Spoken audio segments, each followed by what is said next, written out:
I'm Danny Vermant from Brainstorm Digital, and I'm going to talk to you a little bit about the new Facebook timeline, which is going to be mandatory for all Facebook business pages from the 30th of March. It's going to be a dramatic change, but actually, if you're prepared, I think it's actually going to be a change for the better. So here are the key things that you need to know about your Facebook page. The first thing is that there are no longer going to be customized landing pages.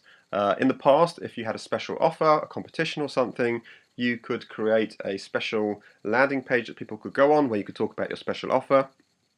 Now, all Facebook pages will automatically go to this timeline page, and we have the opportunity here to put a large image, a landscape image across the top that tells people a little bit about your business. The image's dimension is 850 by 315, 850 pixels wide by 315 pixels high. What you need to do is just find a representative image of your business. It could be an image of your staff, it could be an image of your products, or it could be, what I've done is I've just used a representative image to kind of describe social media, as we do a lot of social media training. The next thing that you need to know about is the thumbnail image that appears next to each of your Facebook updates. What I've done is I've used an image of myself. The dimensions of this image are 180 by 180. To change these images is very easy. You just move your mouse over them and you'll see a pop-up box which will enable you to update the image. You no longer have Facebook tabs down the left-hand side. Instead, you've got these tabs here, like shown horizontally. If you click on this button here, it will then reveal the other tabs to show on your page. Just click on that button again to close it. You can no longer hide away your company information. This now shows also next to your tabs. So I think you need to think quite carefully about filling in that information about your business.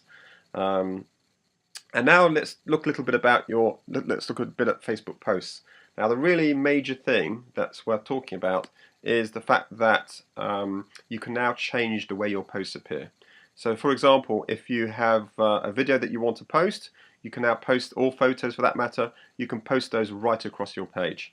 What you need to think about is you need to save your photos in slightly higher resolution if you want to do that. You just need to think about that, otherwise your photos are going to look pixelated. Obviously, if you post like that, the images have far more impact and the videos have far more impact. The other thing that you can do is you can have a post which is pinned to the top of your wall. That's what this symbol here means. To do that, if I go to an old post, for example, you'll see there is an option to pin to the top, and that means that a post will stay at the top of your page for up to a week. That could be very useful if you, say, have a major event taking place and you want to continue highlighting that event.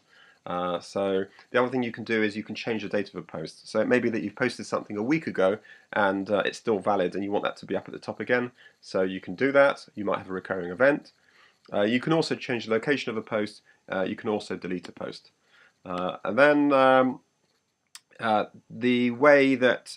other thing that you can do is the other things that you can do is when you post images, even if you don't post them across the page, images now have a lot more impact than before. So let me just take you to another Facebook page just to show what those look like. And there we go. There you see, if you scroll down here, you can see what images look like now when they're posted. They're much larger and have far more impact. So what I want to do now is show you a bit about how you administer a page. Let's go to a Facebook page. What happens, it's very simple to administer a page. I click on the admin panel and it appears at the top. I automatically see all the information I need to see about notifications, who likes my page, what insights I've got. I could also now have private messages, so people don't have to, if I'm providing a customer service, people don't have to post their feedback at the top of my Facebook page as a post. They can actually send me a private message, which is much more user-friendly. When I'm done with my admin panel, I click on hide. So finally, and this is the really great thing that I want to talk about, are milestones. If you're running a business, you've got major events that take place in the history of your company that you want to highlight. If you click on milestone, you can basically say you're having a launch event for a new product. You can create the event with the location, the date, and you can create a story with that. You can put photos up and either choose photos or upload photos from your library or from your desktop.